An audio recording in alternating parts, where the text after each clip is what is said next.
Hello there, it's me, Sari here again, and today I thought I'd play with a little bit of inking and spraying, or let's say just spraying for this time. And the inspiration for this tutorial is from this card, that I have actually used a craft piece of paper to spray on, just to get a bit of deeper colour, but I'll talk to you a little bit about that. I started off using a craft cardstock with some embossed stars, and as you can see I have used some orange and some blue, and in the center they have sort of migrated into green. I have also added on some white spray just to give it some sort of a water or just a color milky wash look. After that I just used a white piece of paper just to show you the intensity of the colors that I have used for this tutorial. These are from Prima Marketing, and it's the Color Bloom Gilded Spray Mist, and the Summer Sky Mist. Sultry Shimmer Mists these are, and they have those metal balls in them, or just one ball actually, and you have to shake them in order to just mix and blend the colors together. So you can see there's a beautiful shimmer, especially on the orange one. And then I went ahead using a green spray from the same series.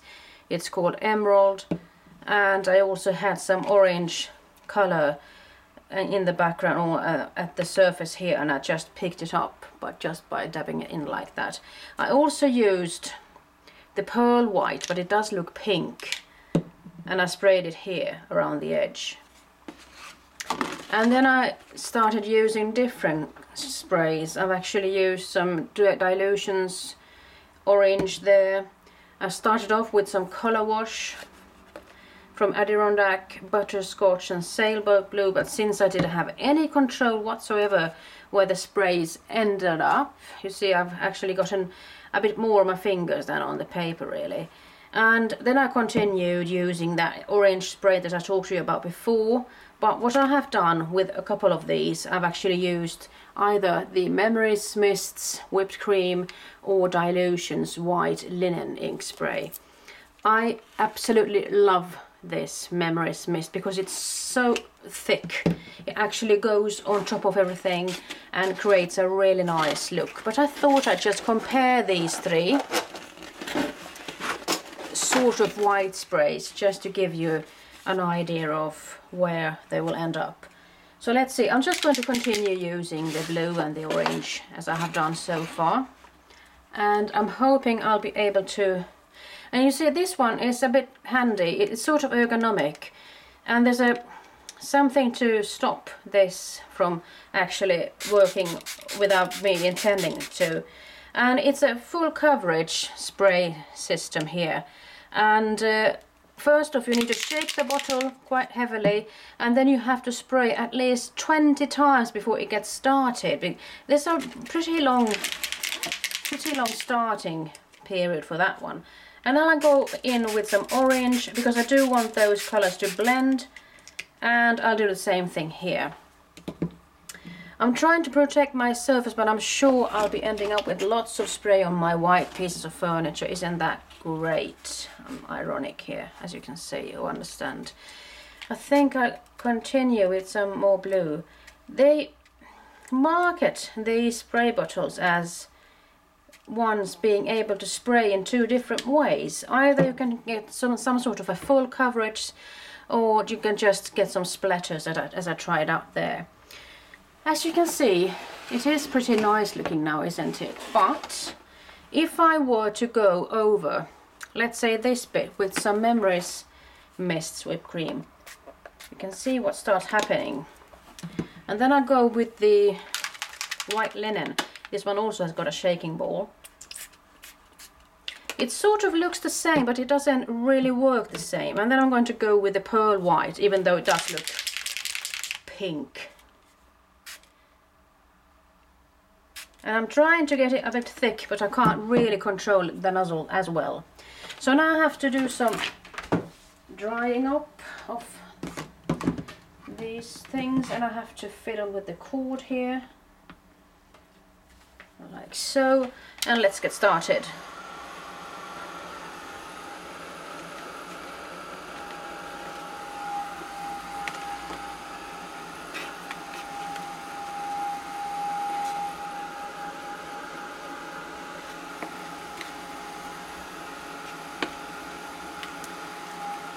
Let's see what would happen if I were to use some green on top here, if they are able to blend at all. What will happen with the white color?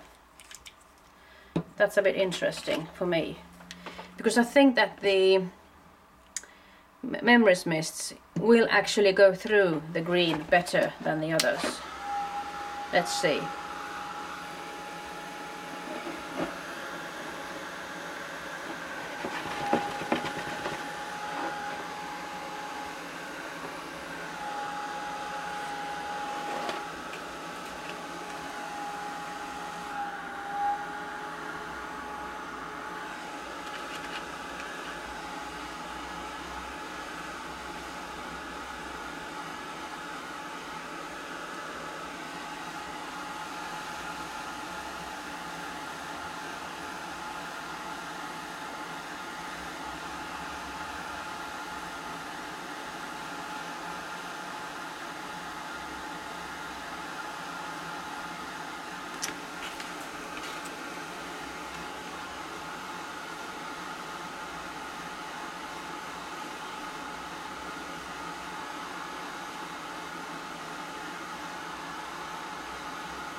I think I'll stop there. Let's see. This one, the white here seems to go through a little bit better. It also seems to be able to go through a little bit. I mean, it does almost show better in the video, as I can see now. And then we got this one. It's a more flat one. So I'm thinking that both of these actually could work really nicely if you want to sort of make a project lighter, as I did with this one, because this one was turning out pretty dark with the brown and everything there. So just adding on some white as a white sort of cover, it will still evaporate or just disappear into the background. So it's a nice tip, I think, to actually rescue some of your craft pieces. So when it comes to doing something with these, well, I haven't really decided on what to do with them yet. But I'm thinking that I might do some stamping, and I might actually make 3 different kinds of project out of them, just so I could have something different to post on the Vilda Stamps blog, because it's my blog day on the 5th every month. So you just have to be on the lookout for that. When it comes to this one, I have actually used a frame from Memory Box. And I actually did cut this out before and then I sprayed afterwards. I shouldn't have done that because it seems like the water and the heat somehow made it different from the centerpiece. It didn't really fit as I wanted it to, but I just had to rescue it with some big roses and such, because then you wouldn't be able to see where it isn't matching up. So the centerpiece I actually did ink up with some distress inks, and then I just added on some white spray on top of that also. But it does look really nice and sort of tarnished and distressed there, and especially on the turquoise or the blue-green parts. I do like that effect a lot. And I'm not sure if I got there today with this. I mean, that's really the thing about spraying. You never get the same result twice.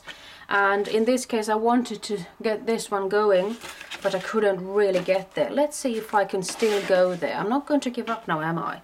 So I could actually go within some more orange. And I think I'll go within some more blue.